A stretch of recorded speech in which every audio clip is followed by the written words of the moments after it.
मज़ा आया और हमें सिंध से दूर रह के वो एक सिंधी होने का एहसास हुआ कि कैसे हम लोगों का अपना जो है हमारे रूट्स के साथ हमारा ताल्लुक़ है, तो उसको हम लोग इंजॉय करते हैं और अपनी लैंग्वेज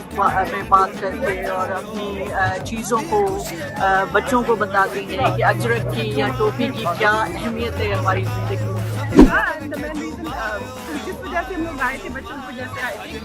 हम किसी एज में आए थे तो we aware of the culture और कल्चर को अच्छे से जानते हैं, बट बच्चों को मोटिवेट करना, उनको सिखाने के लिए I think this type of events are very important. तो बच्चों ने बड़ा एंजॉय किया, दे wore Sindhi topi and Ajrak, now they know this is our tradition, it's like being Sindhi, I have to take proud wearing Sindhi topi and Ajrak, so it was a very good. So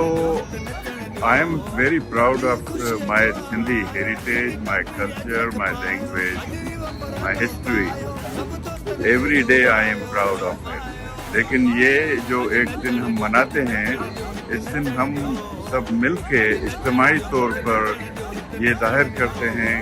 कि हमें अपनी language, अपने culture, अपनी हिस्ट्री